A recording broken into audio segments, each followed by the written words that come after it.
안녕하세요. 네, 반갑습니다.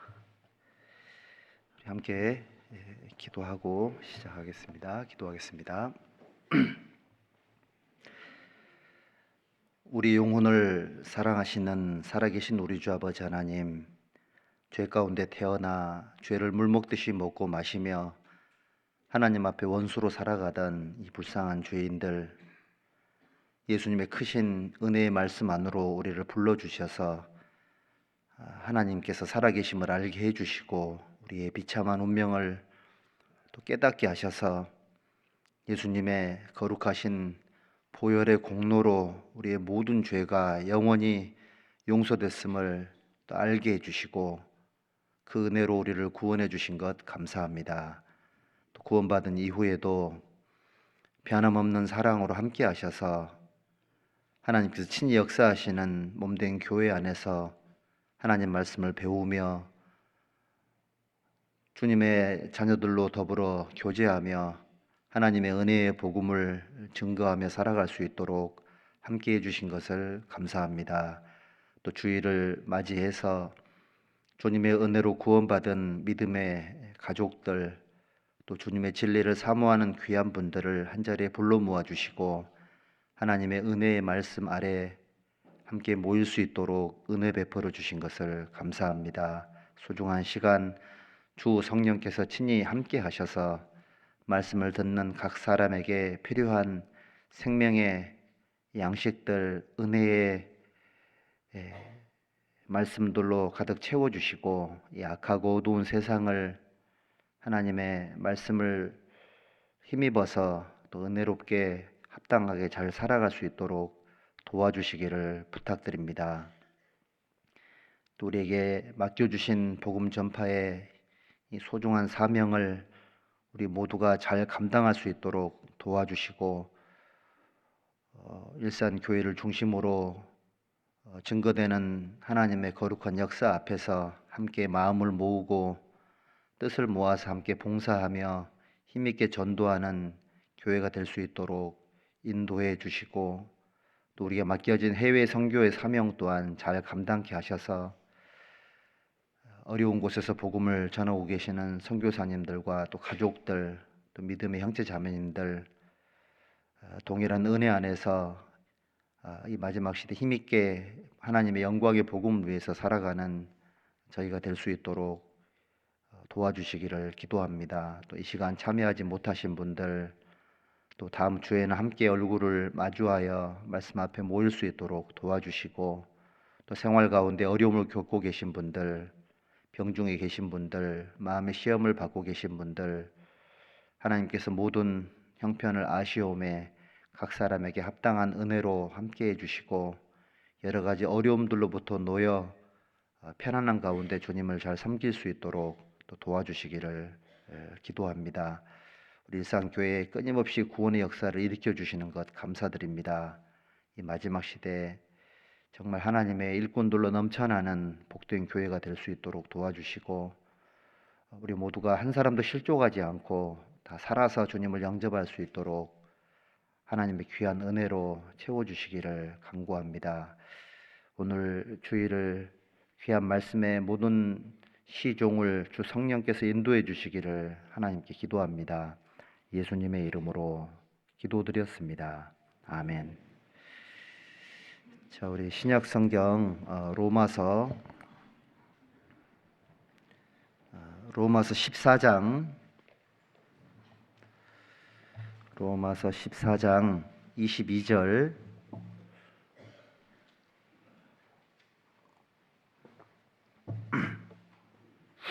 로마서 14장 22절 한 절만 같이 함께 읽겠습니다. 내게 있는 믿음을 하나님 앞에서 스스로 가지고 있으라. 자기의 옳다 하는 바로 자기를 책하지 아니하는 자는 복이 있도다. 네. 뵙게 돼서 반갑습니다. 저는 경기 광주 교회에서 교제하고 있는 박정빈 형제입니다.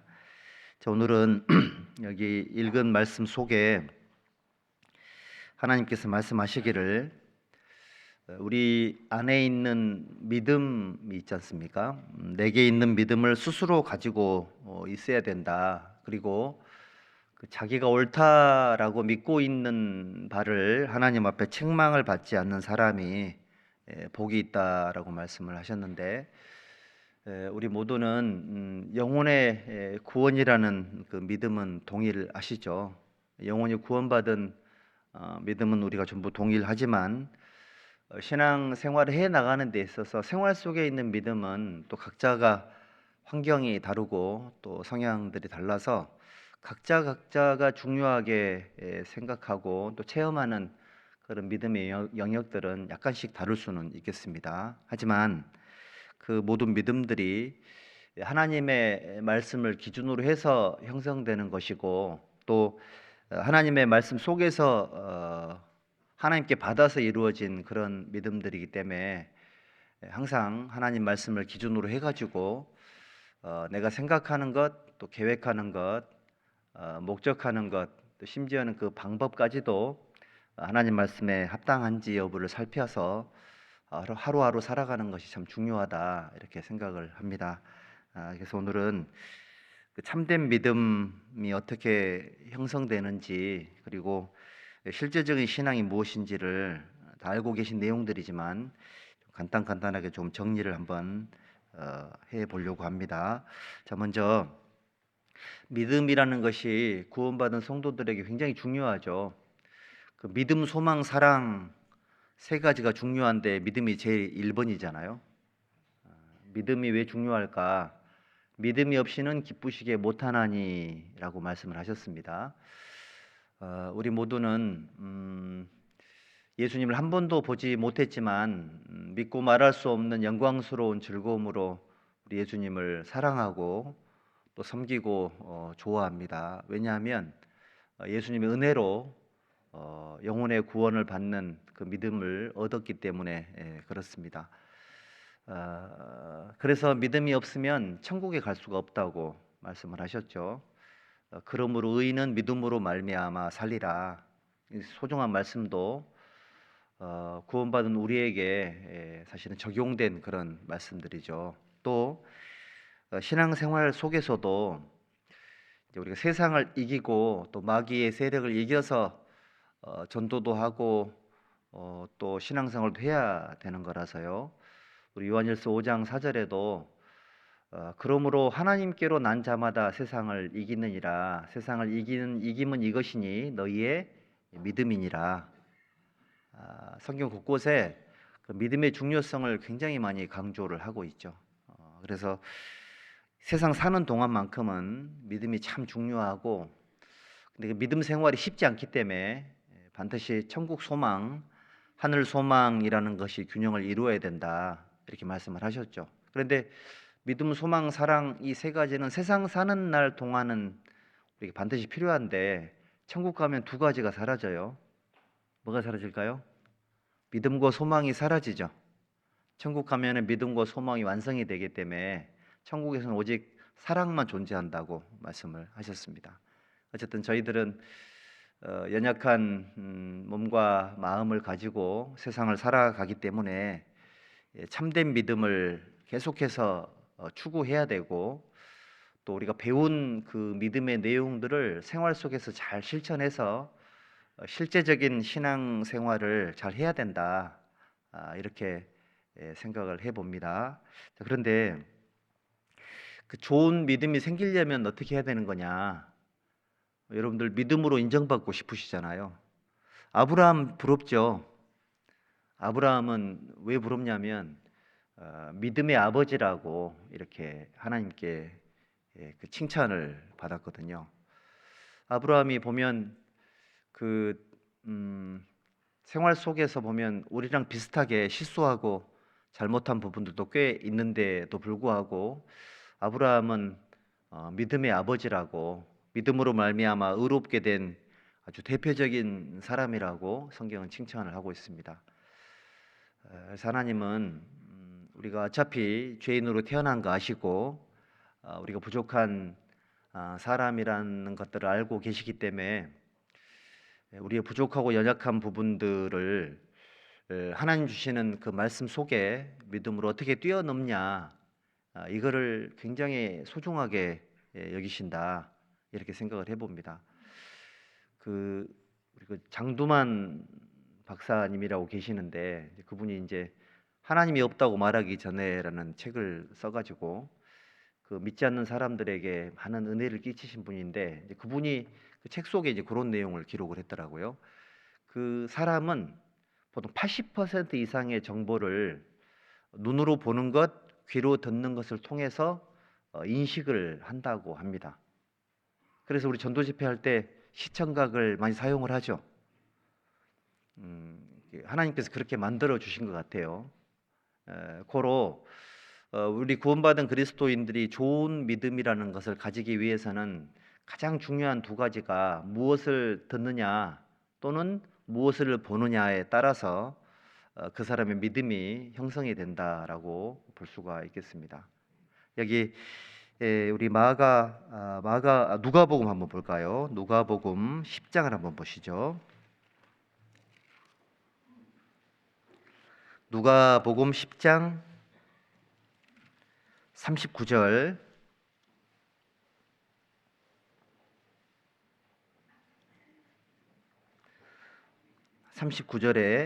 그에게 마리아라는 동생이 있어 주의 발 아래 앉아 그의 말씀을 듣더니, 그리고 여기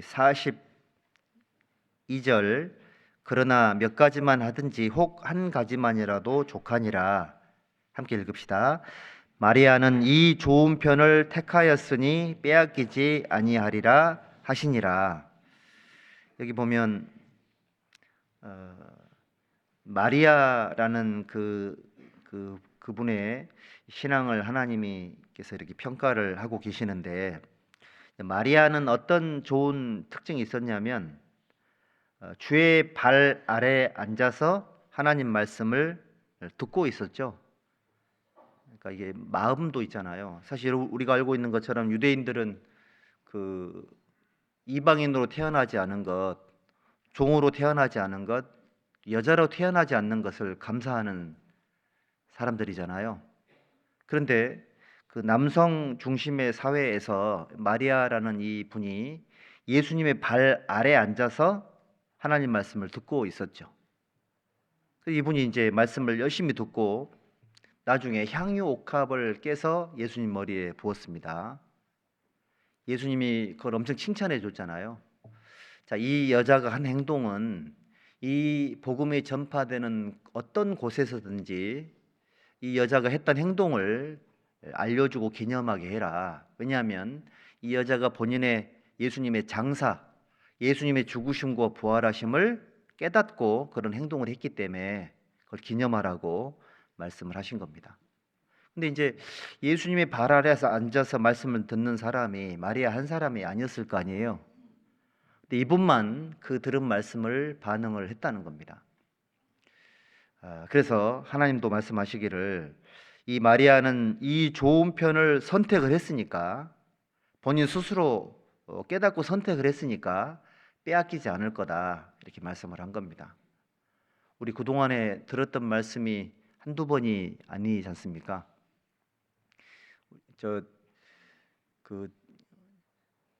그전에 카세트 테이프 늘어지도록 들으셨죠? 그 막 표현이 이게 좀 표준어인지 모르겠는데 테이프가 막 씹히고 그랬잖아요. 근데 그거 내가 소중하게 생각했던 그 말씀은 굉장히 아까워가지고 그거 씹힌 거 그거 빼가지고 막 이렇게 다리미로 피고 이런 거 안 그러셨어요? 수건 둘러가지고 그렇게 하면 안 나옵니다. 해봤거든요. 사실 우리 생각을 해보면 우리가 하나님에 대해서 아무것도 모르는 사람들이었는데 또 신앙생활도 한 번도 해본 적이 없어가지고 실수도 정말 많이 했었는데, 그런데 하나님 말씀을 열심히 들어가지고 우리가 뭔가를 알게 된 거예요. 우리 일상교회도 처음에 자립할 때 생각하면 지금 엄청 잘 된 거죠. 잘 된 겁니다, 여러분들.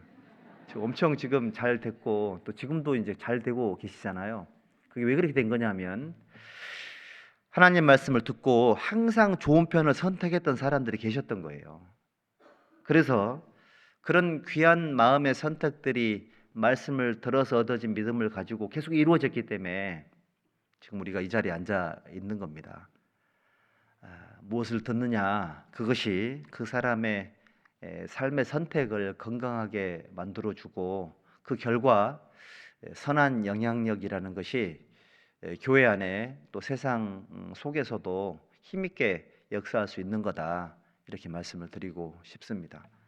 귀가 따갑도록 들었겠지만 믿음은 들음에서 나죠. 믿음은 들음에서 난다고 말씀을 하셨으니까 여기 앉아 계신 분들 중에서도 나 신앙생활 좀 열심히 한번 해보고 싶다, 이런 분들 계시겠죠.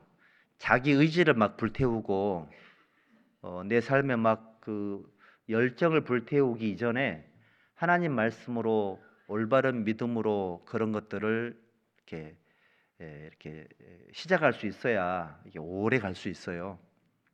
우리는 보통 본능적으로 뭔가를 하려고 하면 항상 본인의 의지와 열정을 앞세우고 하나님 도와달라고 기도를 하죠. 물론 그것이 잘못됐다기보다 그 이전에 내 의지와 내 열정과 내 열심 또한 하나님 주신 말씀 속에서 이루어져야지만 그것이 꾸준하게 계속해서 갈 수가 있는 거다, 이걸 좀 말씀을 드리고 싶습니다. 그리고 우리 마가복음 8장을 한번 볼까요? 마가복음 8장.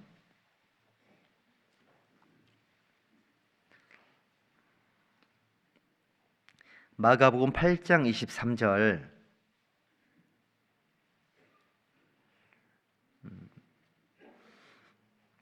함께 읽어보겠습니다. 예수께서 소경의 눈을 붙드시고 마을 밖으로 데리고 나가사 눈에 침을 뱉으시며 그에게 안수하시고 무엇이 보이느냐 물으시니. 자, 지금 이 시간에도 예수님께서 우리 눈에 침을 뱉으시진 않으시지만 예수님께서 이 자리에 앉아 있는 저희들에게 물어보지 않겠습니까? 자, 무엇이 보이느냐, 무엇을 보고 사느냐, 어느 쪽으로 눈이 밝아졌느냐, 이것이 하나님 보시기엔 굉장히 중요하죠. 우리 엠마오로 내려가던 두 제자가 처음에는 예수님을 몰라봤죠. 왜냐하면 신앙이 내리막길이었죠. 예수님께서 십자가에서 고난을 받으셨고 제자들이 전부 흩어졌다라는 상황이었잖아요. 그런 상황 속에서 엠마오로 내려가는 이 두 제자는 예수님의 부활 소식을 몰랐죠. 그래서 결국은 함께 동행하고 있는 사람이 예수님인지를 몰라봤습니다. 예수님께서 길에서 말씀하시고 성경을 쭉 풀어주시면서 눈이 밝아져 가지고 예수님이 그분인지를 깨닫게 된 거예요. 그 다음에 어떻게 했을까요? 엠마오로 내려가던 두 제자가 바로 턴을 했죠. 유턴을 해가지고 바로 예루살렘으로 돌아갔습니다. 가서 보니까 길에서 만난 예수님, 부활하신 예수님, 본인들만 만난 게 아니었던 거예요. 제자들이 예수님의 부활 사건을 중심으로 해서 다시 모이고 다시 어떤 하나님의 역사가 이루어진다는 사실을 발견하게 된 거죠. 그러면 그 엠마오로 내려가던 두 제자가 이름은 기록되지 않았지만 초대교회 때 열심히 살았다고 우리가 믿어도 되잖아요. 그렇습니다. 우리가 매일매일 기도해야 되는 것 중에 하나가 뭐냐면 하나님 내 눈을 열어서 하나님의 말씀도 보게 해주시고 내 눈을 열어서 하나님의 선한 지혜들도 보게 해주시고 또 내 눈을 열어서 어려운 형제 자매님들의 마음의 형편도 말하지 않아도 또 그 눈빛 속에서 또는 그 말하는 그 속에서 또는 쓱 스치는 분위기 속에서도 한 사람 한 사람의 마음을 볼 수 있는 그런 신령한 눈을 좀 달라고 이렇게 기도하는 것이 맞겠죠. 여러분들 우리가 잘 알고 있는 것처럼 빨간색 안경을 끼면 빨간색밖에 안 보이겠죠. 어떤 분은 선글라스 끼고 막 한참 운전하고 실내에 들어오셔가지고 막 화내는 분도 있어요. 왜 불을 안 켜놨냐고. 본인이 안경 벗으면 되는 건데. 그렇습니다. 안경을 어떤 색깔을 끼고 있냐에 따라서 이제 보는 색깔이 달라지고요. 또 이제 나이 드신 우리 어르신들 같은 노안이 오면 이제 다초점 렌즈 같은 거를 끼든지 또 이제 눈 이제 수술 같은 거를 받으시잖아요. 그러면 누가 그러시던데 새로운 세계가 열렸다고 그러시더라고. 너무 잘 보인다 그 얘기죠. 저희 집에도 안경 낀 사람이 없는데 제가 그 30대 중반에 노안이 와가지고요. 다초점 렌즈를 끼게 될 줄은 상상도 못했습니다. 그런데 이제 이걸 안 끼면 아무것도 안 보이니까요. 이걸 끼면 잘 보이죠.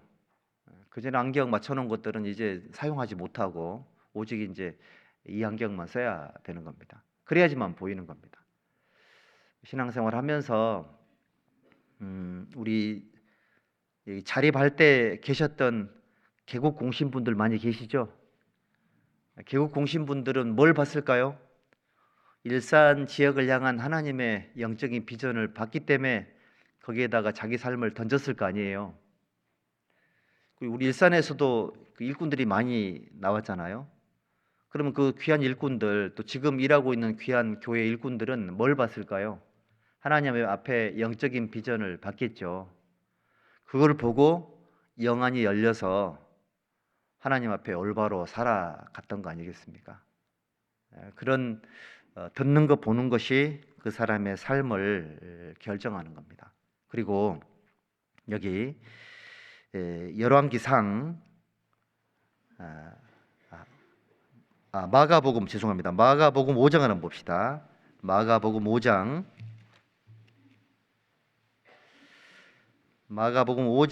29절에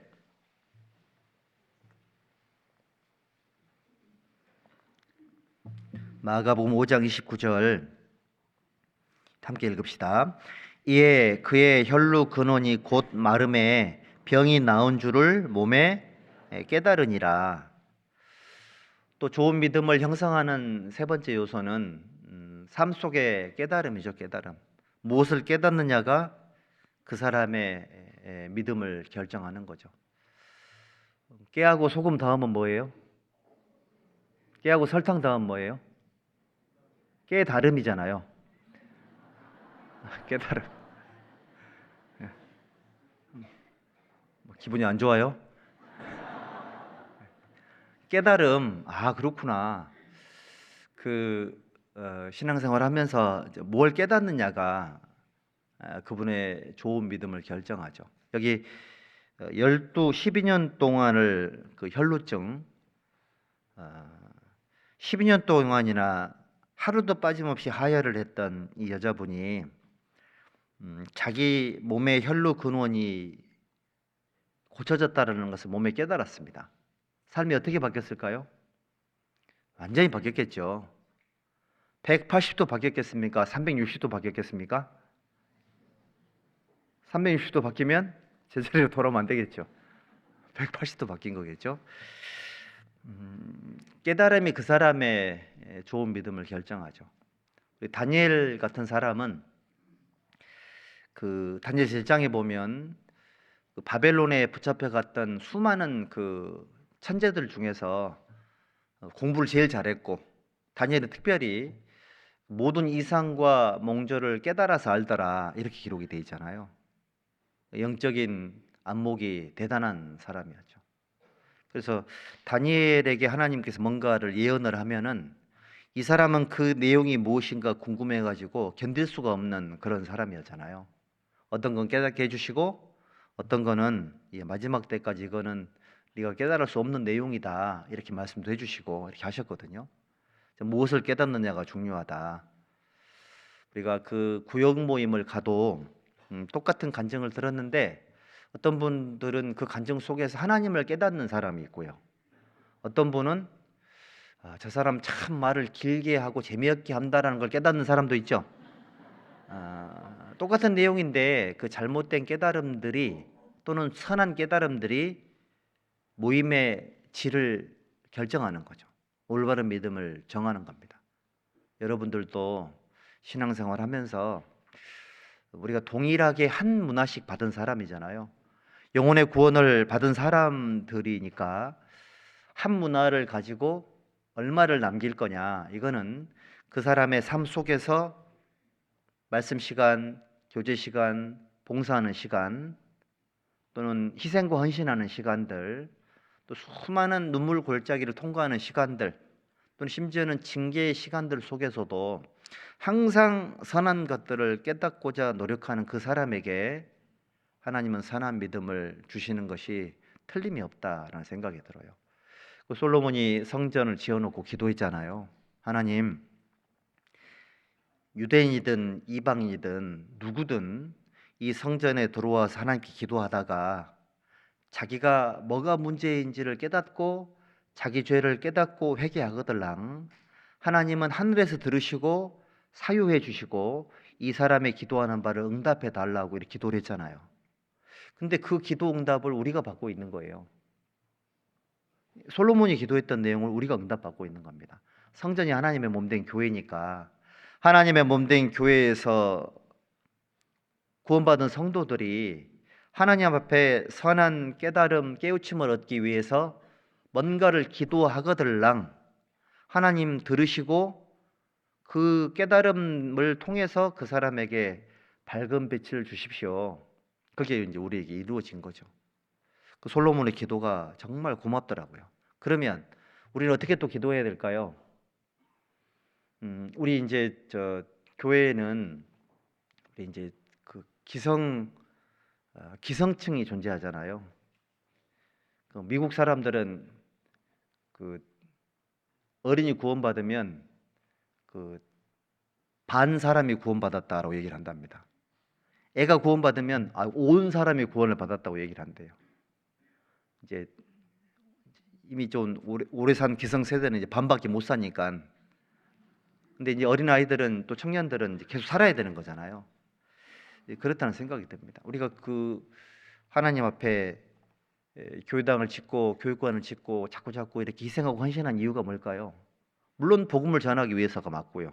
또 복음을 전하려면 기존에 있는 성도들이 좋은 환경, 공간, 넉넉한 공간, 꼭 필요한 장소들이 있어야 양질의 교제가 이루어지게 되고 그 교제의 힘이 전도로 연결되죠. 그리고 또 후진 양성이 되는 거 아니겠어요? 예수님이 공생의 기간 동안에 십자가에서 구원을 완성하신 것과 12제자를 세워서 하나님 앞에 세운 것, 그 두 가지가 사실은 가장 큰 하나님의 일이었죠. 교회도 그렇다는 생각이 듭니다. 복음을 전하는 거 한 가지, 후세대에게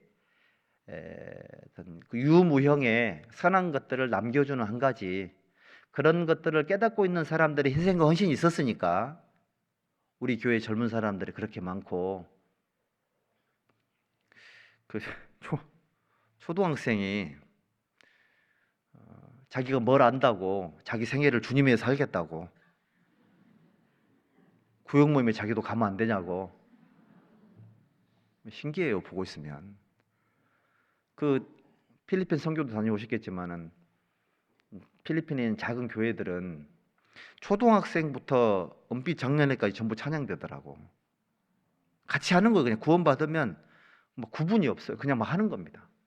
우리는 막 봉사 두 가지, 세 가지 맡기면 연말 되면 어떻게 결심을 해요? 한 개는 반드시 안 하리라 이렇게 결심을 하잖아요. 나는 한 가지만 안 하리라.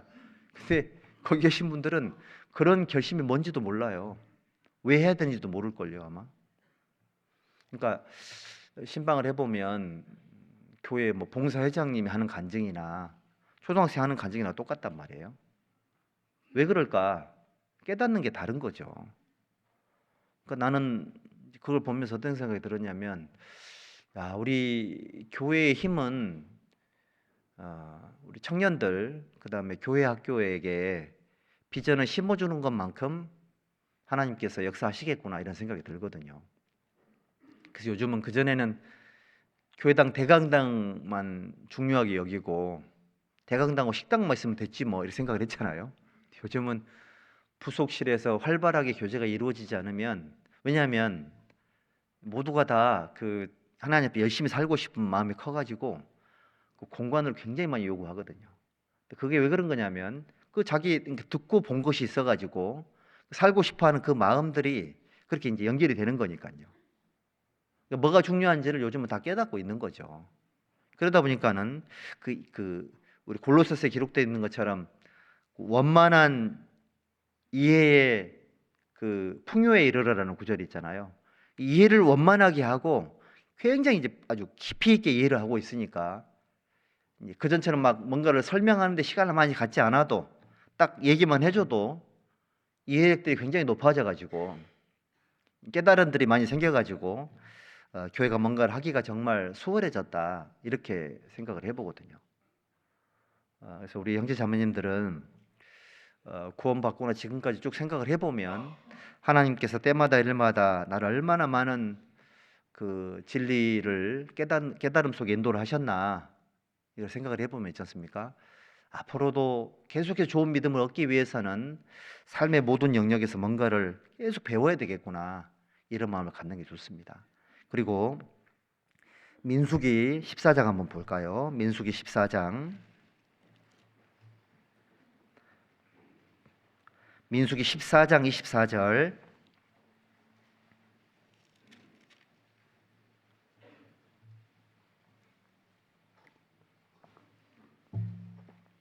민수기 14장 24절입니다.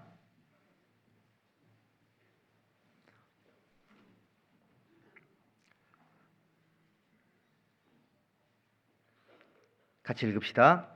오직 내 종 갈렙은 그 마음이 그들과 달라서 나를 온전히 좇았은즉 그의 갔던 땅으로 내가 그를 인도하여 드리리니 그 자손이 그 땅을 차지하리라. 그리고 이제 네 번째 좋은 믿음은 좋은 마음을 가진 사람에게서 나오게 된다 이렇게 말씀을 드리고 싶습니다. 여러분들 하나님 안에서 듣고 보고 뭔가를 깨달았다면 마음이 달라져야지 정상이거든요. 마음이 곧 그 사람이라고 말씀을 하셨죠. 대저 그 사람의 생각이 어떠하면 그 위인도 그러한즉, 잠언에 기록된 말씀처럼 하나님께서 보시기에 갈렙 이 사람은 마음이 그들과 달랐다 이렇게 얘기를 하고 있습니다. 그래서 잠언 4장 23절에도 솔로몬도 증거하기를 무릇 지킬 만한 것보다 더욱 내 마음을 지켜야 된다. 왜냐하면 모든 생명 활동은, 신앙생활에 필요한 모든 에너지는, 좋은 힘들은 그 마음에서 나오기 때문에 그런 거다 이렇게 말씀을 하셨습니다. 그래서 우리 마음이 하나님의 은혜를 많이 받으면 강력하게 되고 그 마음이 그 심령이 성장을 하면서 예수님이 단단해지셨던 것처럼 신앙생활도 마찬가지죠. 좋은 마음, 단단해진 마음, 하나님 앞에 합당한 그런 마음의 소유자가 좋은 믿음을 갖고 있는 사람이라고 볼 수가 있겠죠. 이 갈렙이라는 사람이 마음이 달랐다. 이 표현이 참 부럽죠. 하나님께서 나라는 사람을 평가할 때 이 사람은 마음이 그들과 달랐다. 또 동일하게 영혼의 구원을 받았지만 그 마음 상태는 서로 다를 수 있거든요. 뭐 내가 우리 교회에서 1등을 해야 되겠다 이제 그런 목표를 말씀드리는 것이 아니고 나는 누군가를 이기기 위해서 또 누군가에게 인정받기 위해서 좋은 마음을 갖는다 이런 의미가 아니죠. 하나님 앞에서 하나님 보시기에 유다와 이스라엘의 그 열왕들이 다윗이라는 사람을 기준으로 해서 하나님 보시기에 다윗처럼 행하였더라. 하나님 보시기에 다윗처럼 살지 않고 아합의 길을 쫓았더라. 이렇게 평가가 되어 있잖아요. 왜냐하면 다윗은 그 마음이 하나님 마음에 합한 사람이었잖아요. 그러니까 좋은 믿음은 좋은 마음에 생기는 거니까 우리 마음을 청결하게 하고 우리 마음을 거룩하게 구별시키고 우리의 마음을 하나님 주시는 기쁨으로 채우고 또 우리 마음을 감사함으로 채우고 또 우리 마음을 하나님 주시는 선한 열정으로 채울 수 있어야 돼요. 여기 앉아 계신 분들 중에서 나는 하나님의 뜻대로 살고 싶어서 죽을 것 같다. 나는 지금 하나님 뜻대로 살지 못하면 막 어떻게 될 것 같다. 그런 뜨거운 열정이 계실 때가 있으셨죠? 지금 말고요. 그럴 때 있었거든요. 근데 지금도 내 마음에 뜨거운 건가 이런 생각을 해보면 물론 이제 뜨거운 것이 약해진 것만큼 넉넉해진 건 있겠죠. 그런데 항상 이런 생각을 해봅니다. 저도 이제 하나님의 일을 하는 사람으로서 지금 박 목사 당신은 하나님을 위해서 하나님의 일을 위해서 복음을 전하기 위해서 교회의 부흥을 위해서 또 성도들의 신앙을 위해서 지금도 마음이 뜨겁냐라고 늘 반문을 하거든요. 신방 가자 그러면 지금도 예 하고 벌떡 일어나서 가냐, 속에서 투덜거리는 마음이 생기냐, 이런 거 있지 않습니까? 그런 거 들 때마다 항상 하나님 앞에 기도합니다. 그렇게 하나님께서는 그 선한 열정의 소유자셨잖아요. 마음이 뜨거운 분이셨죠. 하나님 일을 하면서 차가운 상태로 할 수는 없는 거니까, 죄가 되는 거니까. 또 나보다 뜨거운 형제자매들의 마음에서 나오는 그 신앙 생활을 못 따라잡을 수 있으니 우리의 마음이 하나님 앞에 얼마나 준비돼야 되는 거냐, 이거는 뭐 이루 말할 수 없이 중요한 내용들이죠. 여러분들 마음을 새롭게 함으로 변화를 받으시려고 노력을 하셔야 돼요. 그렇게 기록이 돼 있잖아요. 모든 생명 활동은 마음에서 나오기 때문에 그렇습니다. 그래서 하나님 항상 마음을 저울질하기를 원하세요. 그래서 한결같지 않은 저울과 저울추 하나님께서 좋게 안 본다고 말씀하셨잖아요. 저울과 저울추는 말과 행동을 의미하는 거니까 마음을 하나님 저울질하고요. 또 행동도 하나님은 달아본다고 말씀을 하셨죠. 근데 보통 행동은 마음에서 나오기 때문에 마음만 준비되면 사실은 뭐 삶은 당연히 뒤따라갈 수밖에 없겠죠. 좋은 믿음은 무엇을 듣느냐, 얼마만큼 보이느냐, 마음속에 얼마나 좋은 깨달음들이 있었냐, 경험적으로. 그리고 지금도 내 마음은 하나님 앞에 깨끗하고 순수하고 열정적이냐, 이런 것들이 종합적으로 잘 이루어져 있을 때에 좋은 믿음이 형성이 되는 거다, 이렇게 말씀드리고 싶고요. 그러면 참된 신앙생활, 올바른 믿음이야 뭐 어떻게 생기는지 다 알고 있는 거니까, 그러면 내가 갖고 있는 믿음을 삶 가운데 어떻게 하나님 앞에 실제적인 어떤 신앙으로 이렇게 바꾸게 될 거냐, 이것도 참 중요하다는 생각이 들어요. 고린도후서 5장을 한번 볼까요? 고린도후서 5장에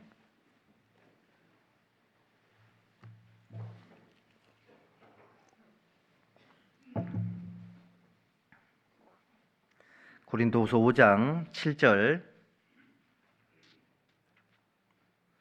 함께 읽어보겠습니다. 이는 우리가 믿음으로 행하고 보는 것으로 하지 아니함이로라. 실제적인 신앙이 뭐냐? 첫 번째가 뭐냐면 약속의 말씀을 실제적으로 경험을 했냐, 이런 겁니다. 그 하나님 말씀이 그 테스타멘트라고 하잖아요. 라틴어로 약속이란 뜻이거든요. 약속의 뜻이 뭐예요? 약간씩 속인다는 뜻일까요? 누가 그래가지고 깜짝 놀랐는데, 약속은 약간씩 속인다는 뜻이랍니다. 약속은 우리 그 창세기에 하나님께서 아브라함에게 세 가지 약속을 하셨죠. 그리고 그 다음에 뭘 했냐면은 그 아브라함한테 산 짐승을 하나를 가운데를 쪼개가지고 가운데를 벌려놓고 저 끝에 서 있어. 그리고 새들이 사체에 닿지 못하도록 아브라함이 지켰죠. 우리 하나님은 이 편에 서 있고 아브라함은 이 편에 서 있었습니다. 근데 아브라함이 그 죽은 그 쪼개놓은 짐승 사이로 오려고 하니까 하나님이 아브라함 못 오게 했거든요. 너 오지마, 너 거기 서 있어. 우리 하나님이 왔다 갔다 했습니다. 뭔지 아시죠? 그게 고대에 있었던 생명의 언약입니다. 살아있는 그 짐승을 가운데를 딱 쪼개요. 그 두 사람이 그 짐승 사이로 왔다 갔다 하는 겁니다. 이거 어긴 사람은 이 짐승처럼 가운데를 쪼개버린다는 뜻이에요. 살벌하죠. 고대는 중요한 언약을 그렇게 생명 언약이라고 얘기를 했다고 합니다. 그러니까 일종의 맹세 같은 거죠. 그러니까 맹세는 사람은 지킬 수 없으니 하나님만 맹세하셨고 하나님이 하신 맹세를 하나님만 지킬 수가 있어서 아브라함은 그 짐승 사이를 못 오게 했고 하나님께서 거기를 왔다 갔다 하신 거예요. 그러면 그 약속의 말씀이, 아브라함에게 하신 약속의 말씀이 우리 각 사람에게도 적용이 되지 않겠습니까? 그러면 오늘도 우리가 많은 말씀을 배우게 될 텐데 그 약속의 말씀이 나에게 적용이 된다면 이 생명의 약속이니까, 언약이니까 나는 그 약속을 지키기가 쉽지 않죠. 그런데 하나님께서 말씀하신 대로, 약속하신 대로 나를 통해서 이루었다는 사실을 많이 경험하면 그게 실제적인 신앙이 되는 거예요. 그래서 다윗도 말씀하시기를 내 소유는 이것이니 주의 법도를 지킨 것입니다. 이렇게 얘기를 한 겁니다. 천국에 가면 여러분들에게 주어져 이렇게 보관되어 있는 상급 중에 가장 중요한 상급이 뭐냐면 내가 하나님 말씀을 깨닫고 그 약속의 말씀이 내게 이루어졌다는 사실을 이해했던 것만큼 내 소유물이 커질 거예요. 직분이 많은 사람은 일을 많이 하니까 상급을 많이 받을 수도 있겠죠. 근데 일이 많으면 까딱 잘못하면 화도 많이 내요. 일 많이 하는 사람은 죄도 많이 짓더라고. 우리는 안 그러신 모양이네요, 분위기가. 근데 그러다 보면 우리 요한 삼서입니까? 요한 이서에도 보면 너희는 삼가 너희 일한 것을 잃지 말고 온전한 상을 얻어라, 이런 구절이 있거든요. 그러니까 너희는 너희 일한 것을 잃지 말고, 잃을 수도 있다는 얘기입니다. 일을 많이 맡았는데 굉장히 일도 많이 했는데 어떤 사람 입으로 많이 까먹고 마음으로 죄짓고 까먹고 일은 많이 했는데 올라가 보면 많은 게 없을 수도 있거든요. 근데 그런 분들도 희망이 있는 게 뭐냐면 일을 굉장히 많이 했습니다. 왜 했을까요?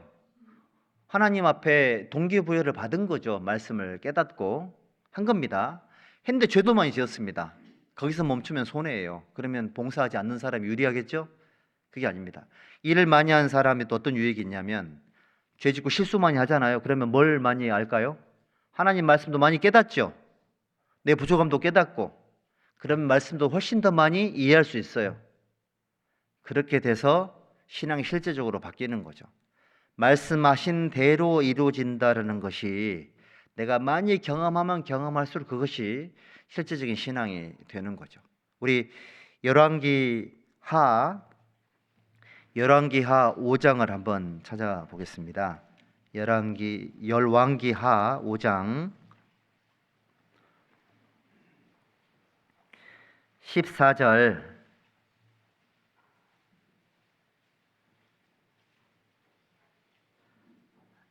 먼저 10절을 먼저 보시죠. 열왕기하 5장 10절에 5장 10절 같이 읽겠습니다. 엘리사가 사자를 저에게 보내어 가로되 너는 가서 요단강에 몸을 7번 씻으라. 내 살이 여전하여 깨끗하리라. 14절 함께 읽읍시다. 나아만이 이에 내려가서 하나님의 사람의 말씀대로 요단강에 7번 몸을 잠그니 그 살이 여전하여 어린아이의 살 같아서 깨끗하게 되었더라. 중간에 이런저런 일은 사건들은 있었죠. 근데 나아만은 그 하나님의 말씀대로 이루어진다라는 약속을 많이 경험해 보지 못했기 때문에 요단강에 가서 7번 몸을 씻으라고 했을 때 아멘 하지 못하고 투덜거렸잖아요. 아니, 우리 동네에는 강이 없어가지고 요단강 이 지저분한 흙탕물에 가서 7번 몸을 잠그라고 하냐. 내 생각에는 자기가 나와서 기도도 하고 이 아픈 곳에 막뭐 손도 흔들고 뭔가 의식을 해서 자기 병을 고칠 거로 생각을 했는데 요단강에 가서 7번 몸을 씻으라고 하니까 이제 화가 나버린 겁니다. 왜 이렇게 했냐면 이 사람은 말씀대로 이루어진다라는 그 하나님의 약속을 생활 속 경험을 못 해봤으니 당연히 자기 생각이 앞서갈 수밖에 없겠죠. 우리도 그런 얘기 많이 하죠. 아니 형제님 좀 생각대로 하지 말고 말씀대로 좀 살아요. 근데 그 형제님은 왜 그렇게 자기 생각을 앞세우고 살게 될까요? 약속의 말씀을 경험하지 못했으니 본능적으로 내 생각, 내 경험을 앞세울 수밖에 없잖아요. 우리는 이제 그런 나아만처럼 이런 과정을 다 거칠 수밖에 없습니다, 여러분들. 그런데 중간에 약간 해프닝이 있었지만 나아만이 군대 장관인데 굉장히 존귀한 사람인데 그 나라의 권력, 서열 뭐 이 정도 되는 사람인데 이 사람이 정말 좋은 게 뭐냐면 계집 아이의 말을 듣고 자기 종들의 말을 들을 줄 아는 사람이에요. 그러니까 말씀 삶 속에서 말씀대로 이루어진다는 경험을 많이 못했어도 영적인 피드백이 잘 되는 사람이었단 말이에요. 그러다 보니까는 순종을 결과적으로 했는데 14절에 보면 나아만이 이에 내려가서 하나님의 사람의 말씀대로, 이게 핵심인 겁니다. 말씀대로 7번이에요, 6번이에요? 7번이죠. 말씀대로 7번 몸을 잠그니, 발만 넣은 게 아니죠?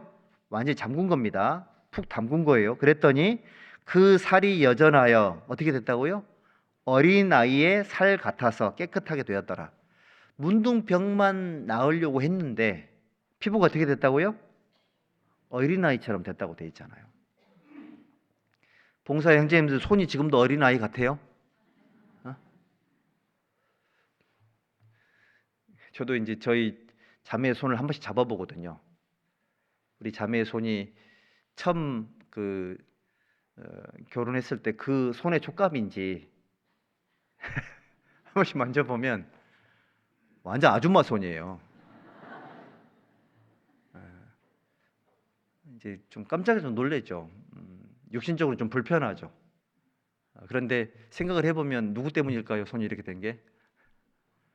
우리 자매는 당신 때문이라고 이렇게 얘기하더라고요. 그래서 제가 속으로는 그랬죠. 소심하게. 하나님 때문이지. 그렇게 말하면 혼날 것 같아서 말은 못했습니다만은.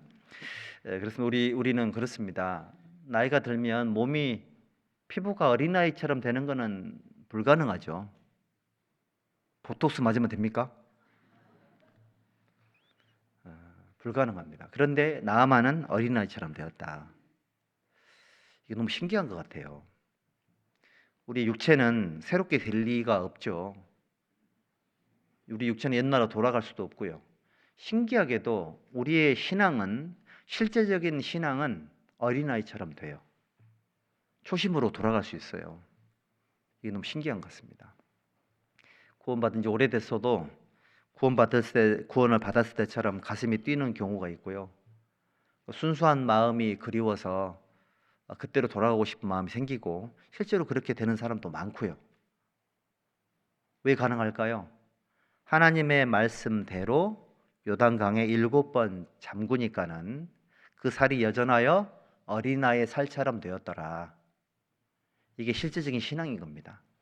여러분들은 말씀대로 사십시오. 말씀대로. 하나님 말씀대로 살면 약속의 말씀인 거니까 내 마음이 회복이 돼요. 어린아이처럼 됩니다. 문둥병만 고쳐지는 게 아니죠. 어린아이처럼 돼요. 어떤 사람은 사람은 바뀌지 않는다. 뭐 좀 안 좋게 말하면 뭐 검은 머리카락이 있는 그 거시기에는 거두지 말라고 이렇게 말하는 분도 있죠. 사실 그거는 세상 얘기고요. 구원받은 성도들에게 옳지 않은 얘기죠. 제가 이제 이런 얘기를 들었어요. 어떤 형제님이 5년 만에 교제를 나오신 거예요. 5년 만에 나와서 이제 큰 기대를 한 겁니다. 그 교회 그 김형제, 이형제, 박형제는 얼마나 많이 변해 있을까. 다 가서 봤더니 있어 보니까 똑같더라는 거예요. 5년 동안 교제를 안 나온 나나 5년 동안 있었던 형제님이라 내가 봤을 땐 별 차이 없는 것 같다. 요즘 육신적인 것도 있고.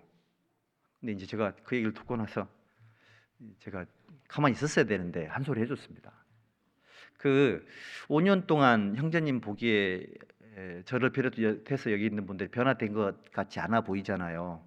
그런데 우리는 이런 겁니다. 그 바울 사도도 그 수많은 병을 고치고 죽은 사람 살리고 그랬죠. 근데 바울은 자기 병 고쳤어요? 못 고쳤어요? 못 고쳤죠. 기도했잖아요. 이런 겁니다. 형제님, 교제 나오는 분들이 교회 나온다 그래 전부 다 예수님처럼 변하고 그런 거 아닙니다. 항상 자연인처럼 살지만 가끔씩 예수님 손에 붙잡히면 예수님도 되고 바울도 되고 하는 거라고.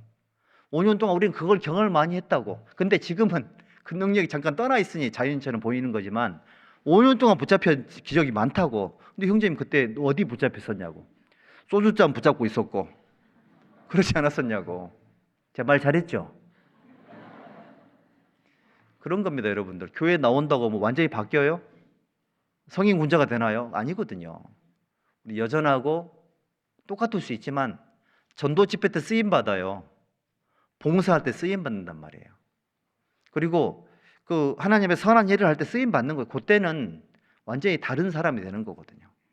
성경에는 그 예수님도 말씀하시기를 내가 너희를 신이라 하지 않았냐. 그러니까 하나님 말씀을 대언하는 그 자체만 신이라고 했다. 왜냐하면 말씀이 신이니까요. 그러니까 성경을 읽을 때 하나님은 그 사람을 신으로 보는 거예요. 그렇죠? 말씀에 순종해 살고 말씀이 그 사람 속에 이루어지는 그때만큼은 하나님은 그 사람을 신처럼 보는 거예요. 이거는 신만 할 수 있는 말씀의 어떤 그런 힘이잖아요. 근데 그걸 이제 성도가 하는 거니까 이게 얼마나 소중한 거냐. 근데 그런 경험을 많이 하면 자연스럽게 자기 생각을 누를 수 있고요. 자기 경험을 누를 수 있어요. 실제적인 신앙은 하나님 말씀을 많이 경험을 해야 된다. 말씀대로 그대로 이루어지는 사실을 경험을 해야 이 사람이 자기 생각과 경험을 앞세우지 않을 수 있고 항상 하나님 말씀대로 사는 것이 자기 목표가 될 수 있는 거다. 이렇게 말씀을 드리고 싶어요. 부지런히 성경을 읽고 하나님 말씀 마음에 두는 이유는 난 죄 안 지려고 말씀 마음에 둡니다. 그것도 잘하는 거지만 하나님의 말씀대로 살았을 때 나는 잘 모를 수 있지만 이방인들이 보거나 다른 사람이 봤을 때에 형제님을 보니 마태복음 6장 33절에 너희는 먼저 그의 나라와 그의 의를 구하라 그리하면 이 모든 걸 너에게 더하시리라. 그 말씀이 생각이 납니다. 그러면 그 형제님은 실제적인 신앙생활을 살고 계신 거예요. 그래서 사업하시는 분들은 옆에 좀 물어봐요. 형제님 보시기에 내가 지금 사업을 하고 있는데 마태복음 6장 33절이 나를 보면 생각이 납니까 안 납니까? 윽박지르지 말고 물어봐요 한번. 뭐라고 대답하는지.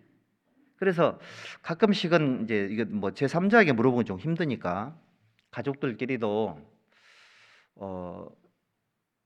자매를 보면 어떤 찬양이 생각이 나고 또 자매를 보면 어떤 말씀이 생각이 나고 아들을 보면 어떤 구절이 떠오르고 이제 책망하기 위한 구절 말고요. 충고해 주고 해야 되겠다 이런 거 말고 그 사람의 그 생애 속에서 뭔가 떠오르는 그런 구절들이 있으면 그 성공적인 신앙생활을 하고 있는 거거든요. 신앙생활 이렇게 하면서요. 진짜 하나님 말씀대로 순종해서 살아가는 분들의 삶을 보면 그 구절이 떠올라요. 신방 같은 걸 가서 이렇게 형제자매들 간증을 들으면 하나님이 이 말씀을 이 가정 속에 이렇게 부어 주셨구나 떠오르는 것들이 있잖아요. 근데 그것은 그 사람 실제적으로 그 말씀을 붙잡고 살았기 때문에 그랬을 거다 이런 생각이 듭니다. 그리고 시편 18편 29절 한번 보시죠.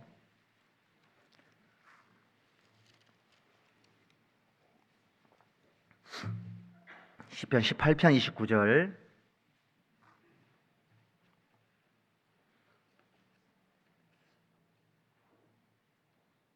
29절 함께 읽어볼까요? 내가 주를 의뢰하고 적군에 달리며 내 하나님을 의지하고 담을 뛰어넘나이다. 이 구절도 참 중요한 구절이죠. 우리 시편 119편에 주의 법을 사랑하는 자에게는 큰 평안이 있으니 저에게 장애물이 없으리로다. 그 말씀만 보면 신앙생활 하면은 날마다 꽃길인 것처럼 느껴지잖아요. 신앙생활 해보신 분들 날마다 꽃길이던가요? 물론 꽃길은 꽃길이죠. 그 꽃이 꽃밭 속에 있냐 가시덩굴 속에 핀 꽃이냐가 중요하죠. 그런데 이런 것 같아요. 신앙생활 해보면 그 뛰어넘어야 될 것들이 굉장히 많죠. 뛰어넘어야 되고 건너가야 될 그런 것들이 너무너무 많고요. 올라가야 될 산들도 너무너무 많고 그런 것 같아요. 실제적인 신앙이 뭘까? 두 번째는 이겁니다. 어떠한 장애물이라 할지라도 그 장애물을 뛰어넘는 메뚜기 같은 신앙, 메뚜기에게는 뛰는 다리가 있어 이렇게 돼 있잖아요. 뛰기도 하고 날기도 해요. 메뚜기가. 메뚜기 신앙이 바로 실제적인 신앙이다. 내가 주를 의지하고 적군에 달리며 내 하나님을 의지하고 담을 뛰어넘나이다.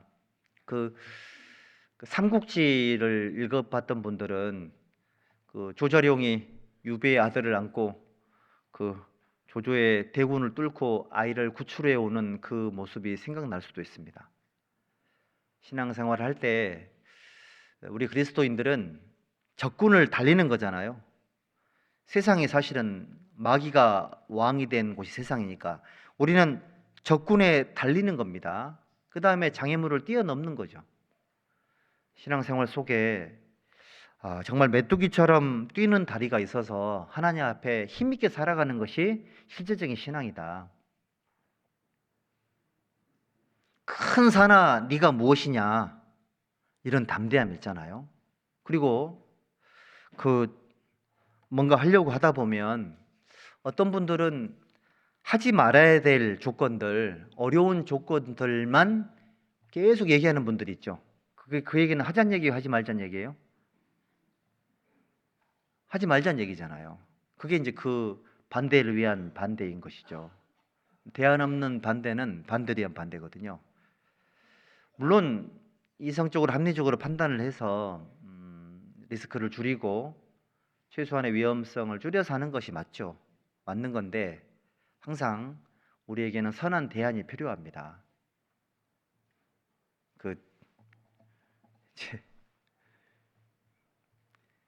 저희도 지금 이제 뭔가를 조금 준비를 하고 있는데 이제 어떤 집사님은 크게 하자고 하세요. 근데 저도 크게 하고 싶은데 물리적으로 안 되는 조건들이 좀 몇 가지가 있더라고요. 근데 그 앞에 말을 못 하겠더라고. 목사님 쫄보냐고 이럴까 봐 말을 못 하겠더라고. 제가 언젠가 어느 곳에서 한 소리 들었거든요. 여호와의 손이 짧아졌냐? 아니 목사님 여호와의 손이 짧아졌습니까? 성도는 그렇다 할지라도 목사님 그래도 되겠냐고. 그렇죠. 그 자리에서 그럼 이거 목사도 사람인지라 이렇게 할 수는 없잖아요. 그렇습니다. 장애물은 왜 있을까요? 뛰어넘으라고 있는 거다. 높은 산은 왜 있는 거냐? 거기 올라가라고 거기 있는 거다. 정복하라고 있는 거다. 이렇게 말씀드릴 수가 있습니다. 이 구원받은 지 얼마 안 된 분들은 교회 나오기 분위기 적응하기 쉽지가 않을 거예요. 그것도 뛰어넘어야 되겠죠. 어떤 자꾸 형제 구원받은 건 좋은데 자꾸 형제자매 이렇게 하니까 약간 좀 북한 같다 이런 사람도 있고 또 교회 갔더니 그렇게 친절하게 해주는 거예요. 이거 너무 과잉 친절 아니야 이거? 너무 오버하는 거 아니냐? 또 어떤 분을 갔더니 이게 말씀 많이 들었습니다. 그 말이 그렇게 기분이 나쁘더래요. 누가 내 뒷담화를 했냐? 그러니까 좋은 마음으로 말씀 듣고 구원을 받았는데 해결해야 될 게 한두 가지가 아닌 겁니다. 저도 처음에 그 구원받고 나서 구역 모임 나오라는 게 구역 모임 갔더니 분위기가 너무 루즈해가지고 별로 안 나가고 싶더라고. 그래서 구역 모임 좀 약간 제가 좀 약간 뺀질거리는 게 좀 있었거든요. 그런데 이제 우리 아버지를 전도를 할 때 그 구역의 어떤 어르신이 저희 아버지를 거의 일주일 동안을 먹이고 재우고 가셨어요. 저한테 박경진 집에 가 있으라 오지 마라 그러더라고. 방해된다고. 우리 아버지가 남의 집에서 먹고 살 사람이 아닌데 도망갔죠 제가. 도망갔는데 세상에 구역에서 매일 선물, 과일, 음식 매일 갖다 주. 아들이 한 번도 해보지 못한 효도를 구역에서 하시더라고. 그래서 제가 그때 뭘 깨달았냐면 내가 내 동생, 형, 친구들 전도는 많이 했는데 부모님 하는 건 정말 쉽지 않더라니까요. 근데 그거를 교회에서 해주더라고. 구역에서. 그때 제가 알았습니다. 전도는 교회를 등에 업어야 되는 거구나. 이거 알았거든요. 그래가지고 이제 이 교회를 위해서 내 젊음을 던져야 되겠다. 그때 이제 그런 생각이 좀 들더라니까요. 신앙생활 속에서 교회가 소중한 이유를 얘기를 한다면 혼자 넘을 수 없는 일들, 장애물들을 함께 넘어주는 것이 있더라니까요. 우리 그 준비총회 가면 항상 목사님께서 큰 산을 7번 넘어야 될 일을 앞두고 계신다고 이런 얘기를 할 때 마음속에 뭔가 각오가 막 새로워지고 그렇잖아요. 저는 저희 교회 그 모두 성도들을 준비총회 데리고 갑니다. 학예 수양의 전도는 우리 차수만 하는 게 아니라 그거는 그냥 봉사하러 가는 거고 학예 수양에는 7번 전도하는 거다. 이렇게 늘 얘기를 하거든요. 왜냐하면 장애물은 뛰어넘으라고 있는 겁니다. 실제적인 신앙생활은 뛰어넘어야지만 좋은 간증이 나와요. 신앙의 그 어려움, 징계의 터널, 고난의 터널 속에 있을 때는 간증을 누가 시키면 간증하고 싶어요? 하기 싫어요? 하기 싫죠? 하기 싫고 의욕도 안 생기고 해봐야 덕도 안 될 것 같고 보통 잘 안 하시죠. 보통 간증이라는 거는 하나님께서 해주신 일을 우리가 얘기하는 건데 아직 결과를 얻은 것이 없으니 아무래도 할 얘기가 많지 않겠죠. 그런데 우리 그리스도인들은 장애물을 뛰어넘었을 때 좋은 간증거리가 생기죠. 세상 우리 그 기성교회 성도님들 사람들이 인사하는 게 승리하십시오 막 이러잖아요. 승리하는 하루 되십시오 막 이렇게 얘기하는 사람들도 있죠. 누구한테 뭘 이기라는 얘기예요. 우리가 자기 십자가를 지고 자기를 부인하고 자기 십자가를 지고 예수님을 쫓아가야 되는 거지 않습니까? 이 모든 게 장애물이거든요. 그런 것들을 뛰어넘는 사람들에게 좋은 간증이 나오는 거죠. 좀 그렇다고 생각이 됩니다. 그래서 우리는 신앙생활에 그 여러 가지 한계들을 많이 만날 텐데 그거를 믿음으로 뛰어넘었을 때 간증이 되는 거다. 예를 들면 중풍병자를 4사람이 침상째 메고 예수님께 나아갔죠. 너무 잘한 행동이잖아요. 근데 갔더니 들어갔습니까? 못 들어갔습니까? 들어갈 수가 없어요. 문 입구에 너무 사람이 많아가지고. 우리 같으면 어떻게 했을까요? 집으로 가자. 다음에 하자. 침대도 무겁고 이 중풍병자 왜 이렇게 많이 먹었냐. 몸무게도 많이 나가고. 그러니까 집에 데리고 갔겠죠. 근데 이 사람들은 어려움을 만났을 때 그 어려움을 포기하라는 의미로 이해하지 않고요. 어려움을 만났을 때 항상 방법을 찾아요. 어떻게 방법을 찾았죠? 지붕을 뜯어버립니다. 이 집에 구역 모임 했는데 사람이 너무 많아가지고 자리가 없어요. 형제님 집에 지붕 좀 뜯읍시다. 들어줄 거예요? 형님 정신. 근데 그 집에 그 집 주인도 대단한 사람인 것 같아요. 지붕 뜯어 달에 내렸습니다.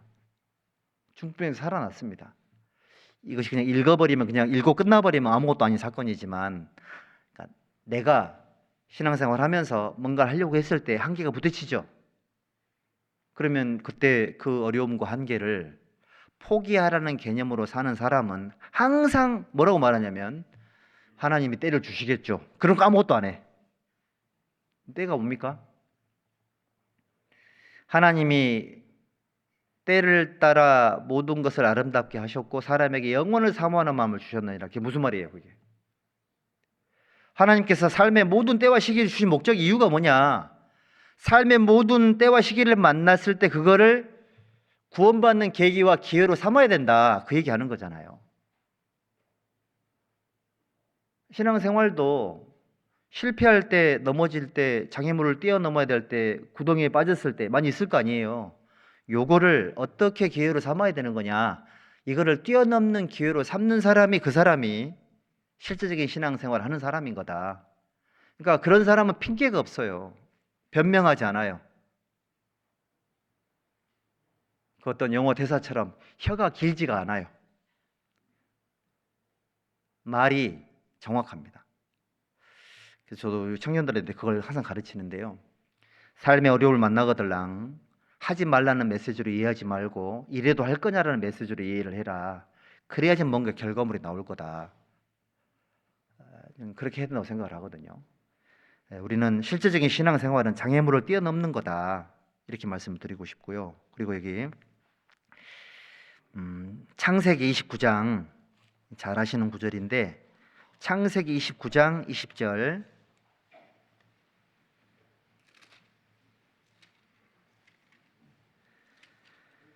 창세기 29장 20절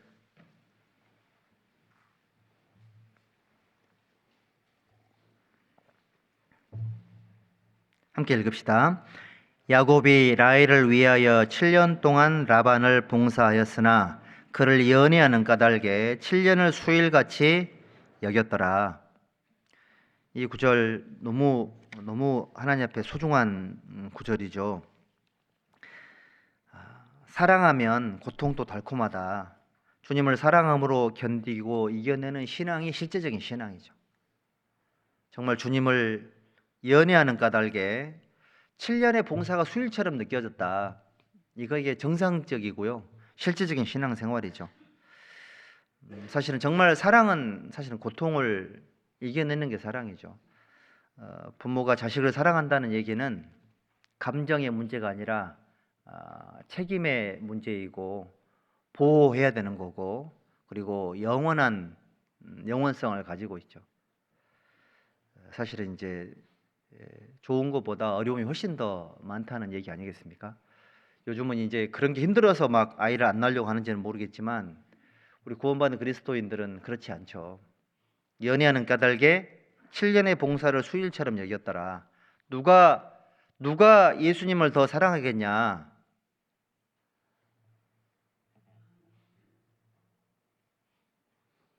탕감을 많이 받은 그 사람이 예수님을 더 사랑하지 않겠냐? 그렇습니다. 탕감을 받은 일이 적은 사람은 적게 사랑하느니라.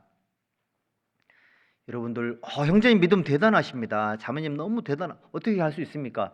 나는 그렇게 못할 것 같습니다. 그 말이 하나님 편에서는 어떻게 들리냐면 아이고 당신은 좋겠습니다. 빚을 많이 탕감받아가지고 그렇게 살 힘이 있을지 모르겠지만 나는 예수님께 받은 그 빚 탕감이 얼마 안 돼가지고 나는 그렇게 살 힘이 없습니다. 하나님은 그렇게 들리지 않을까요? 우리끼리 대화하지만 동의하지 않아도 괜찮습니다. 저는 그런 생각을 항상 해보거든요. 내가 죄인 중에 괴수라고 했던 바울 사도의 말을 생각을 해보면 내가 이 세상에서 가장 많은 그 죄의 빚을 탕감받은 사람이라고 하면 내가 이 세상에서 예수님을 제일 사랑하는 사람이 돼야 되지 않겠어요? 근데 그렇지 않다. 그 얘기는 내가 받은 구원이 작다는 의미이고요. 내가 하나님을 사랑함이 작다는 얘기는 하나님께로부터 받은 빚 탕감이 적다는 의미로 하나님이 그렇게 간주하실지도 몰라요. 연애하는 까닭에 7년의 봉사를 수일처럼 여겼더라. 이 구절이 봉사에 지친 우리에게 올 한 해 너무 힘들게 살아서 연말에 내년에 좀 쉬었으면 좋겠다. 물론 불가항력적인 상황이라면 그런 것도 필요하겠지만 단순하게 지쳐서 그런 거라면 생각을 고쳐 먹어야 된다 생각이 들어요. 어떤 분은 목사님 저는 올해 봉사 내년에 좀 그만하고 싶습니다. 그렇게 계속 해마다 물어보는 분이 계신답니다. 도대체 왜 그러냐 그랬더니 목사님이 나를 일꾼으로 인정하는지 아닌지 테스트한대요. 목사님이 아우 자매님 해야 됩니다. 그러면 목사님이 나를 인정하고 있다는 증거고, 아 그러세요 그러면 당신이 일꾼으로 인정하지 않는다는 표시랍니다. 그게. 그렇게 괴롭게 어떻게 살아요?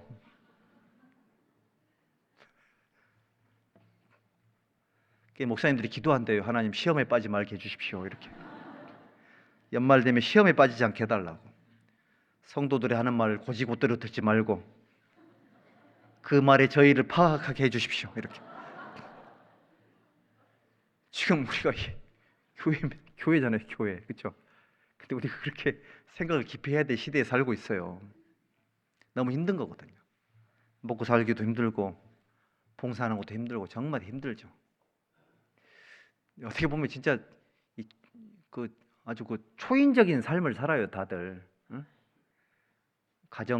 자매님들도 가정 생활하고 돈도 벌고 봉사도 하시고 하여튼 뭐 아주 대단하신 것 같아. 우리 집에 일을 제일 많이 하는 사람이 이제 우리 자매고 그다음에 난데, 잠을 제일 적게 자는 사람이 우리 자매고 그다음에 나예요. 제일 일 안 하는 우리 애들 3명은 제일 잠을 많이 자요. 걔들이 제일 젊어, 제일 힘도 좋아. 근데 자기들 제일 피곤해.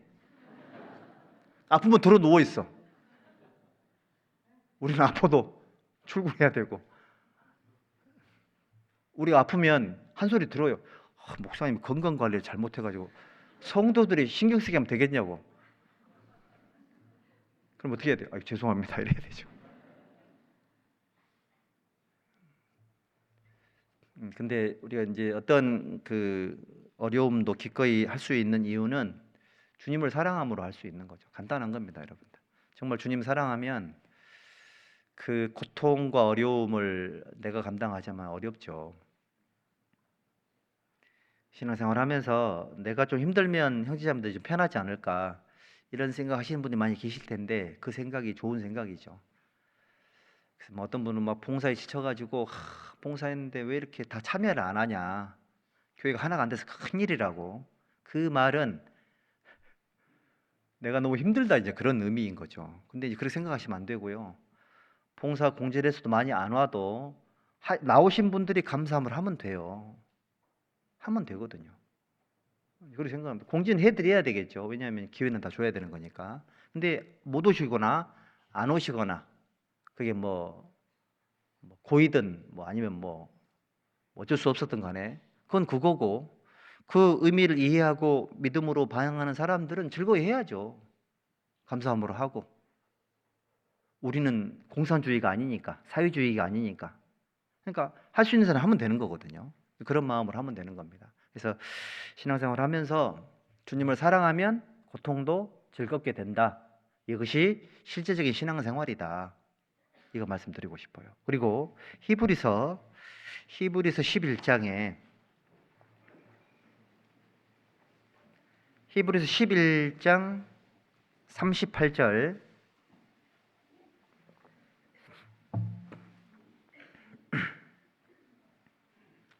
히브리서 11장 38절에 함께 읽읍시다.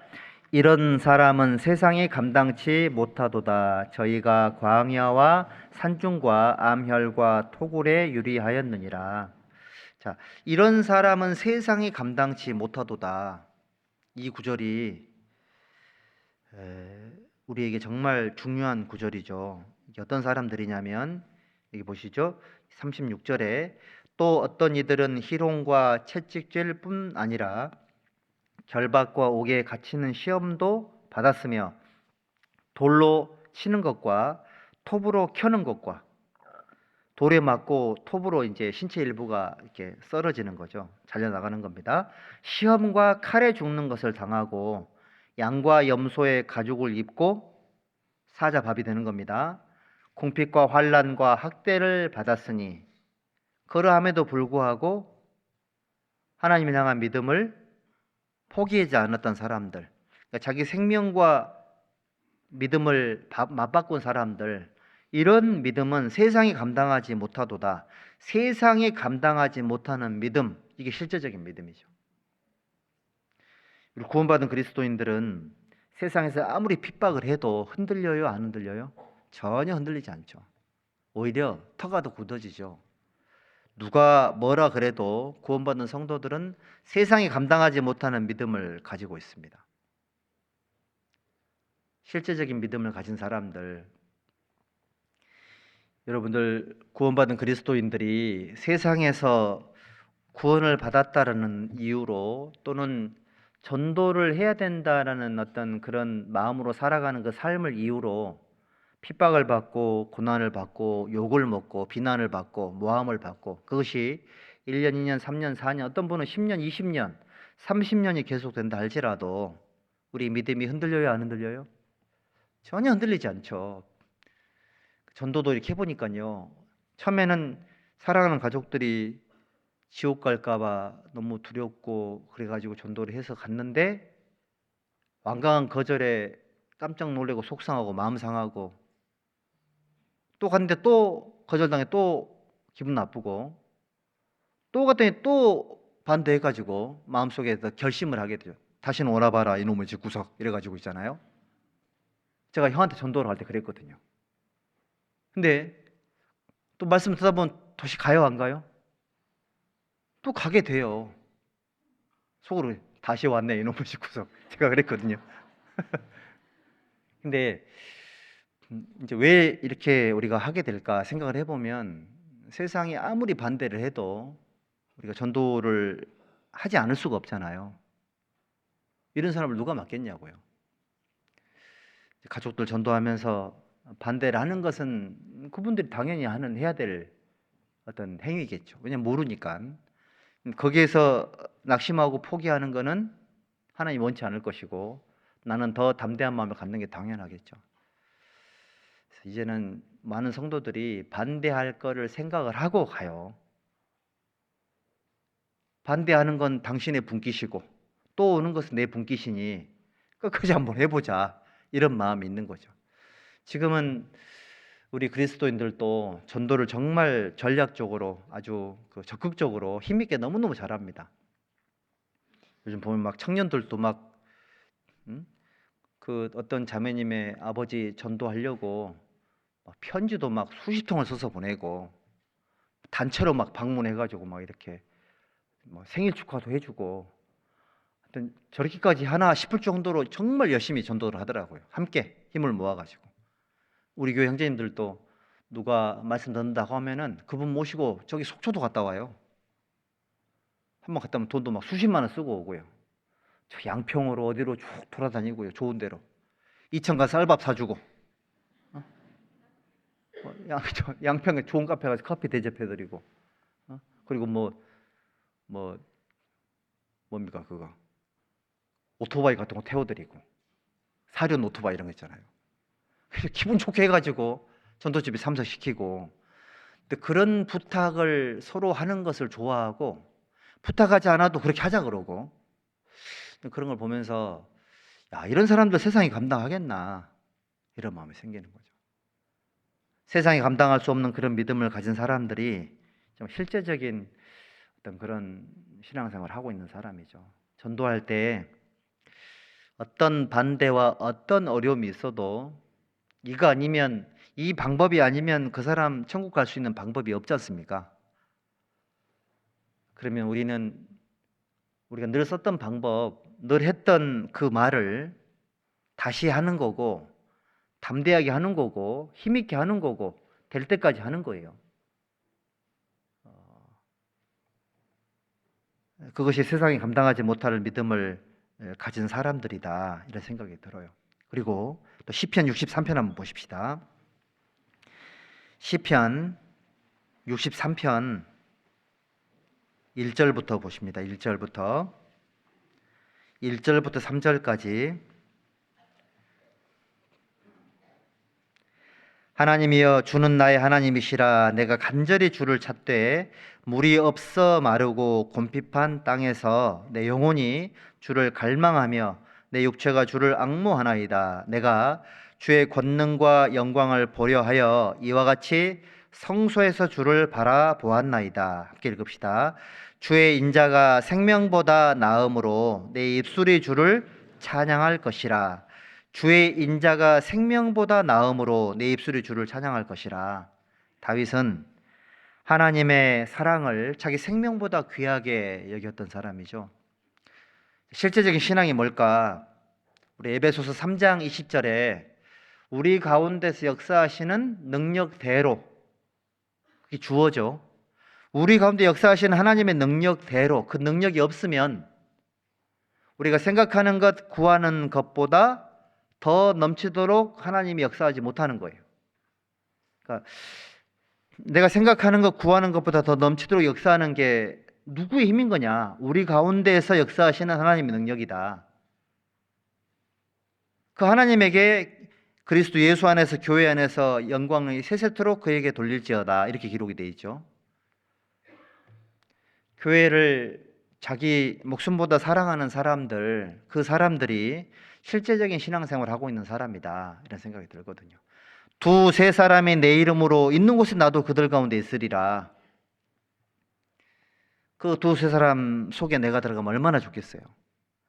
다윗의 세 용사들이 자기 생명을 담보로 베들레헴에 가가지고 블레셋을 때려잡고 물을 길어왔잖아요. 다윗이 한마디 했죠. 베들레헴의 우물맛 그립다.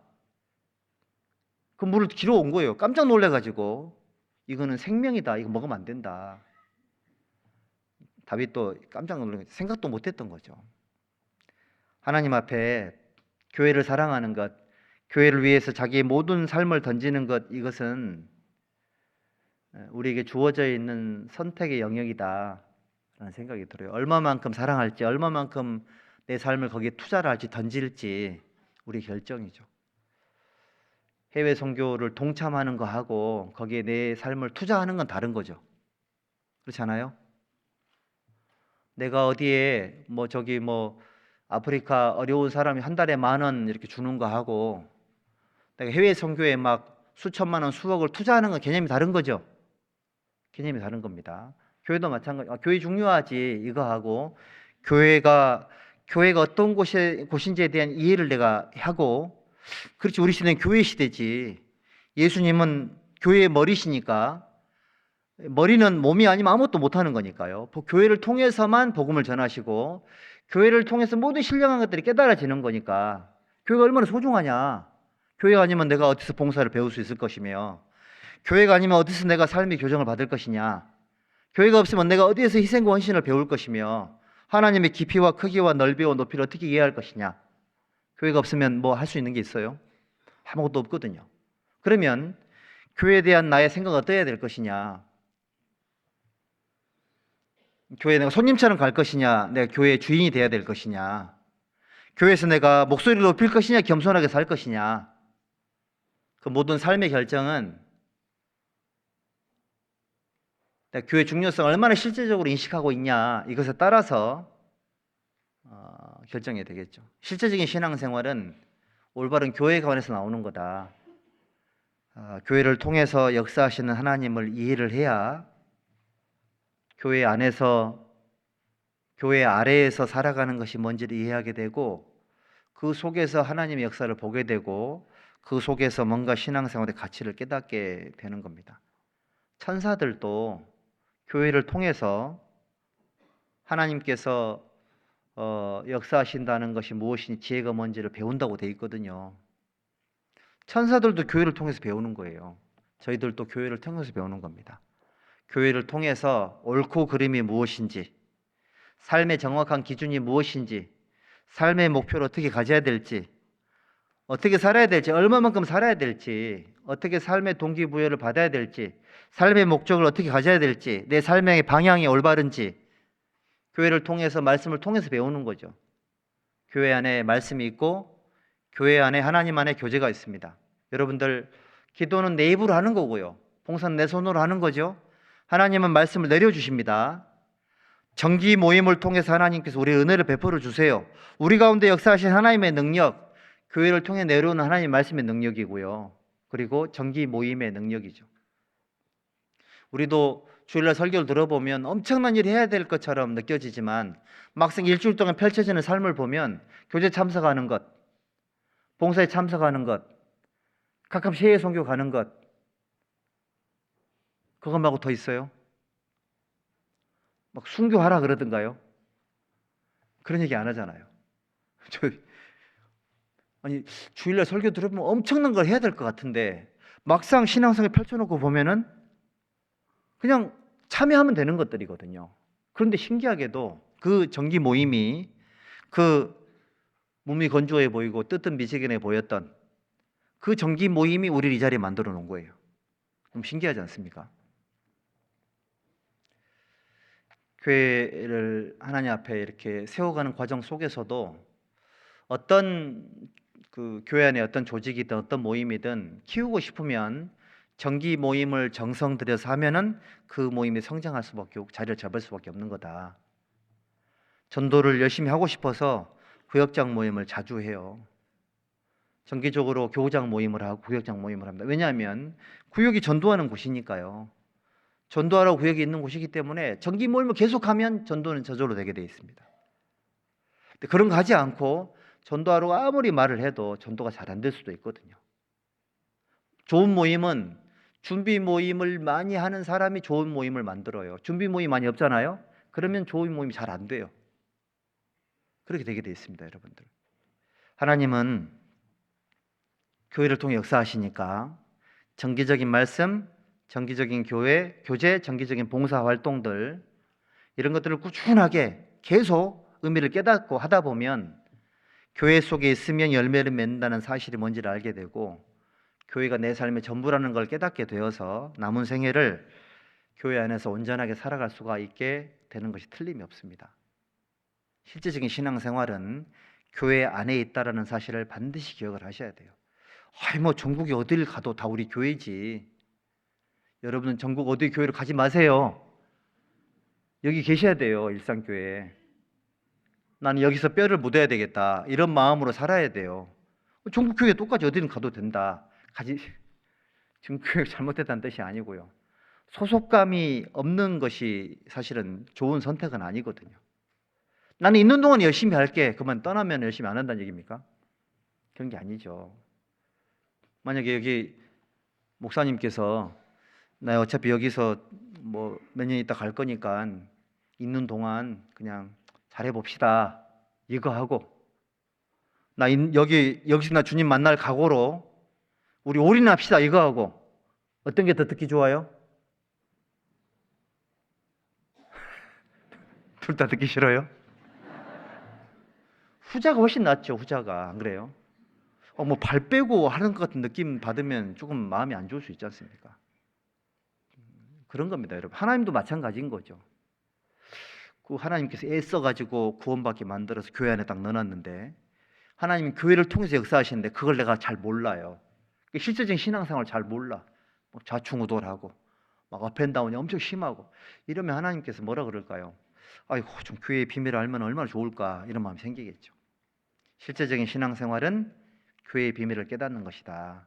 그 가치를 이해하는 것이다. 이렇게 말씀드리고 싶고요. 끝으로 하나만 더 말씀드릴게요. 에베소서 5장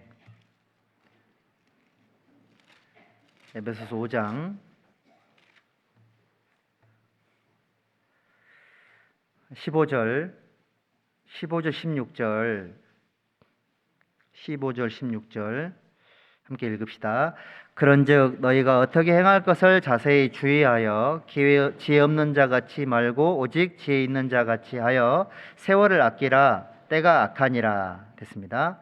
여러분 세월을 아끼라 그래놓고 밑에 나눠주에 뭐라고 써 있습니까? 기회를 사라 이렇게 돼 있죠. 세월을 아끼라는 말은 기회를 사라는 얘기죠. 삶의 모든 순간을 기회로 여겨야 된다. 주일날 말씀 시간도 기회로 여기고 오늘 주일 이후에 말씀 시간 이후에 교회 일정들이 많이 있으실 거 아니에요. 그 모든 순간순간들을 기회로 여기는 그 사람이 실제적으로 신앙생활을 잘하는 사람이 될 겁니다. 삶의 모든 순간이 기회인 거죠. 감사함을 깨닫는 기회, 나의 연약함을 깨닫는 기회, 찬송할 수 있는 기회, 생각할 수 있는 기회, 계속 병행되는 거라고 성경 말씀하셨습니다. 그래서 우리 일산교회 형제자매님들, 우리가 올바른 믿음을 가져야지만, 실제적인 신앙생활 속에서 하나님을 섬길 수 있어야지만 하나님의 임재를 느끼고 살아갈 수가 있습니다. 수많은 성도들이 예수님을 구세주로는 알고 있지만 임마누엘 하나님을 잘 모르신 분들이 많아요. 주님을 의지하는 게 무엇인지, 하나님께 기도하는 게 무엇인지를 이해를 잘 못하고, 분명히 그 자기의 고민 너머에, 염려 너머에 하나님이 계시는데도 불구하고 보지 못하는 그런 일들이 굉장히 많이 있을 수 있거든요. 우리 모두는 올바른 믿음을 가지고 그 믿음을 실제적인 삶 속에서 잘 이렇게 경험을 해서 우리를 구원하신 하나님이 나와 계속 함께 한다는 사실을 충분히 인식하고 남은 생애를 살았으면 좋겠습니다. 기도하겠습니다. 하나님 감사합니다. 우리를 구원해 주시고 하나님의 몸된 교회 안에 인도해 주신 것을 감사합니다. 하나님, 일산 지역에 세워주신 우리 일산 교회를 통해서 하나님의 크신 역사를 더욱 힘있게 이루어 가시기를 하나님께 부탁드리고 또 감사를 드립니다. 남아있는 올해 시간들, 수많은 전도의 일정들 일일이 함께 해주시고 우리 교회를 통해서 세워지는 하나님의 선한 계획들이 하나님의 능력으로 풍성하게 열매 맺기를 간절히 소망합니다. 말씀을 높이는 교회가 될 수 있도록 도와주시고 말씀에 순종하는 교회가 될 수 있도록 인도해 주시옵소서. 예수님의 이름으로 기도드렸습니다. 아멘.